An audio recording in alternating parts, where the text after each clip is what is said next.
গল টেস্টের চালকরা আসলে বাংলাদেশ, এতটুকু বলাই যায়। গতকাল 292 রানে 3 উইকেট হারিয়ে দিন শেষ করেছিল বাংলাদেশ। আজ লাঞ্চ বিরতিতে যাওয়ার আগ পর্যন্ত বাংলাদেশ দল আরও একটি উইকেট হারিয়েছে। তাদের সংগ্রহ হচ্ছে 383 রান। তো সব কিছু মিলিয়ে আসলে বলাই যায় যে বাংলাদেশ দল এই টেস্টে দাপট দেখাচ্ছে। তবে শুধুমাত্র 400 বা 450 রান যদি করে সেটা মোটেও এই টেস্টের জন্য নিরাপদ নয়। কেননা সর্বশেষ যেই 5 টেস্টে এখানকার রান হচ্ছে, গড় রান হচ্ছে প্রথম ইনিংসে 457 রান।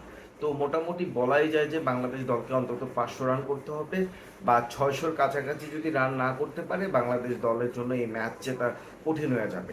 এমনিতেই এই গলের উইকেট প্রথম ইনিংসেই ব্যাটাররা কিছুটা রান করতে পারে, বাকি সময়টাতে আসলে বলারদের দাপটই দেখা যায়। সো যা করতে হবে বাংলাদেশকে প্রথম ইনিংসেই করে ফেলতে হবে। তো সেই জায়গা থেকেই আসলে বাংলাদেশ দল চেষ্টা করছে। আজকে 292 রান নিয়ে ব্যাটিংয়ে নেমে বাংলাদেশ দল এই 17 রান তোলার পর হচ্ছে নাজমুল শান্তকে হারায়। এরপর হচ্ছে লিটন দাসকে নিয়ে অভিজ্ঞ ক্রিকেটার মুশফিকুর রহিম সাবলীল ব্যাটিং করেছেন এবং এখন পর্যন্ত তিনি 130 রানে অপরাজিত আছেন। এই মাঠেই কেরিয়ারের প্রথম ডাবল সেঞ্চুরিটি করেছিলেন মুশফিকুর রহিম।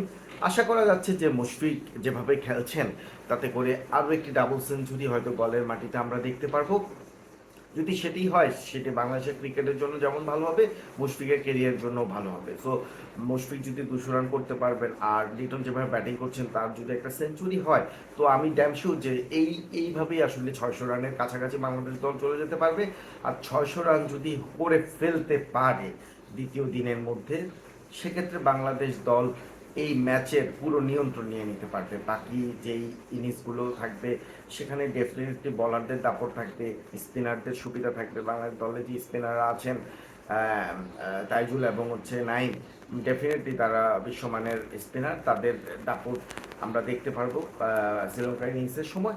তো এখন যে এই মুহূর্তে আসলে প্রত্যাশা যেটা থাকবে লিটন সেঞ্চুরি এবং হচ্ছে মুশফিকুর রহিমের একটি ডাবল সেঞ্চুরি, আরও একটি ডাবল সেঞ্চুরি। সো সেই প্রত্যাশা আসলে ক্রিকেট প্রেমীরা, বাংলাদেশের ক্রিকেট দর্শকরা সেই প্রত্যাশা নিয়ে টিভি সেটের সামনে বসে আছেন। এই মুহূর্তে লাঞ্চ বিরতি চলছে।